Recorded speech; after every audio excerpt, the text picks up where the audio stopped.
Folks, welcome back. Gotta do a little response video here. This is, I gotta respond to another YouTube channel called Alpha Investments who did a whiteboard video talking about how everything's worthless, the 2021, all these products and everything, starting with Call Time, moving forward to pretty much Strixhaven, Adventures Forgotten Realm, Midnight Hunt, Crimson Vow, Kamigawa, to Copacabana, to Boulder's Gate, to today. This was an interesting video, and I wanted to address a couple interesting feedback kind of responses and kind of people who kind of saw some interesting things with it. And first, it's, Rudy, I've been a big person online. I'm one of those lurkers, and I always follow social media, all the online websites. And I remember when you first did your YouTube channel years ago, everybody said, well, that was the end of sealed product collecting and investing, because now this guy is starting a Patreon. He's got 69,069 patrons, and they're all just filling up their houses with sealed product, and they're all just selling to each other. So that marks the end of the era of sealed product investing. And a lot of people believe that, and that was, of course, 2016, 2017. And it's so weird to see in 2022, the opposites happen. Everyone believed that for so long, and even though all the items from those last 6 years did go up and do very well, except one or two things out of like 50, but when you look at today, it's the opposite.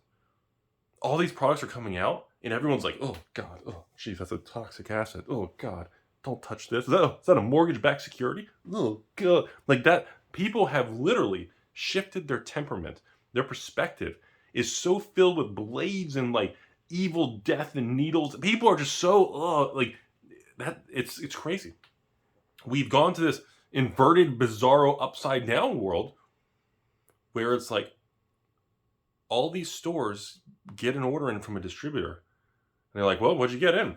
Well, I ordered 12 boxes of Crimson Vow, 12 boxes of Midnight Hunt, I don't know, 2 cases of Strixhaven and AFR, and I got to get this shit off the books, man. This stuff is, with Amazon, dumping it to zero, and, none of these things are worth anything. Now we're in a recession, depression, and the taco index is all-time high. Gas is $69 a gallon.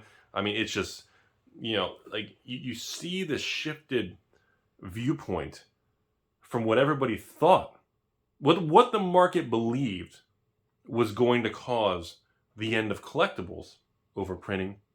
Was it artificial or created scarcity or something? Which, is a real thing to be concerned about. People thought the, manufactured scarcity, the everybody's doing it, everybody's hoarding it all. People believed these were the intrinsic factors that were going to cause the market to topple. And yet here we are. And it's like, if you do a real poll, nobody's got the product. Seriously. Even if you're a store out there, contact a distributor and say, hey, I want to buy a pallet of 600 or 800 boxes of anything. Pick something. Strixhaven. Pick something. Well, those are out of print. Adventures Forgotten Realms and Strixhaven are out of print. Bad example. I want to buy a pallet of 800 boxes of Streets of Copacabana. And I'd be willing to bet your sales rep and your rep in your area in that warehouse doesn't even have 800 boxes in stock. Because these distributors are running their inventory leaner than ever because they're afraid. They're not ordering from Watsy. If they run out, they'll order a couple hundred boxes to keep it for all the stores, and the stores will order a couple cases here and there. This viewpoint of these mountains of hundreds of like the Indiana Jones thing, where there's that Rudy warehouse all the way in the back and all this stuff that everybody was afraid of. Like we've uplifted and we've all pivoted and we're looking in this other direction where it's just none of that, all this stuff about, oh yeah, manufactured scarcity, there's too many, everybody's got, Rudy's got 300,000 subscribers, there's 300,000 people that are having closets full of sealed boxes and they're just flipping it to each other. Look, I can tell you right now, the last 6 to 9 months worth of data since 2022 rolled over, even Strixhaven and Adventures Forgotten Realm before it went out of print, I don't even think 10% of my own patrons bought Adventures Forgotten Realm or Strixhaven. And I've offered Midnight Hunt for the last, I don't know how many months. I'm just kind of running it out now. And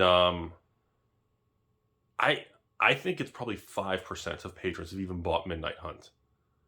And this concept that everybody's just sitting on this dead product is not accurate. It's not happening. I've asked a lot of other stores. I've asked a lot of distributors. I've asked a lot of patrons, and they all say the same thing. Well, Rudy, why should I buy, I don't know, Midnight Hunt? Why should I buy that when I can buy crypto that's real cheap, or I can buy the S&P 500 that's cheaper? I can go over here and buy, I don't know, ABC, XYZ. You get the idea. In other words, they're saying there's so many things I can buy on sale right now. Why would I buy an overprinted new Magic set when every new Magic product is just collapsing? I know, except Time Spiral Remastered. I saw you guys out there. I didn't mention that in my video. That's my bad. My brain is like blocked that out because I'm so frustrated with that product. And of course, Double Masters. But besides Double Masters and Time Spiral, that's the reality of it. So I really wanted to hone in on this topic because we're in an era where all these products are bad, but people aren't buying them. And I don't know what that means long term, because you can argue in all directions. I can argue, well, with in 2023, 2024, all these products I'm talking about are going to be so long gone out of print. Either A, the market's right and say, Amazon's going to have 1,000 pallets because Wizards couldn't sell it. It's still going to be sitting at, I don't know, $100 a box in 5 years. You could go in that camp of mindsets.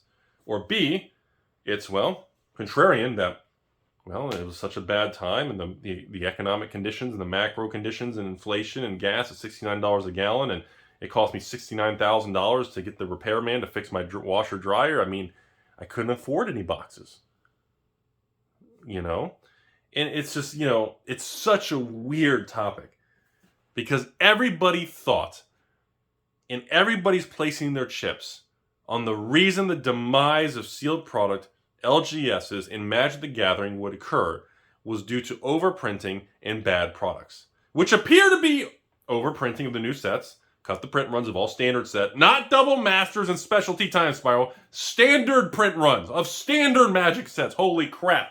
Put the asterisk, understand context matters. And of course, the overprinting, and people just say it's bad products. But I just don't know. I am not accepting the concept that all of a sudden the last 6-7 Magic sets are simply bad products.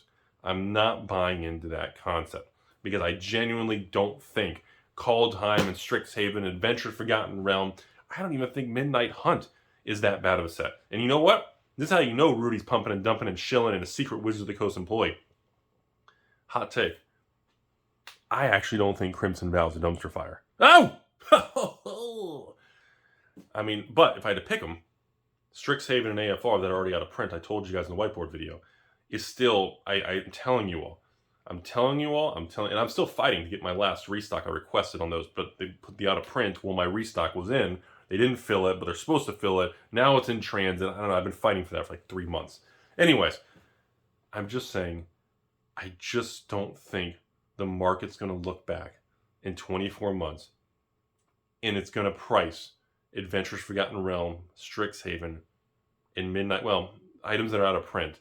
I don't think these standard draft boxes are going to be under $100. I just don't think it's going to be the thing. I just don't buy it.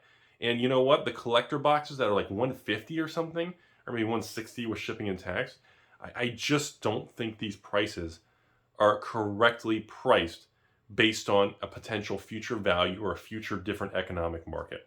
And I think this is what leads to a lot of opportunity, a lot of confusion, a lot of fear, and a lot of anxiety. And I also, the final thing in this video, go to any LGS around the United States. Any of them. I challenge anyone to go out there. It's the end of the video, no one's watching. Seriously, go to any LGS's website. Call any LGS, literally from whatever city you're in. Call the LGS. Go into it, take a picture. See how much Magic inventory they're sitting on from the last 18 months. Seriously. Go to any LGS in the United States.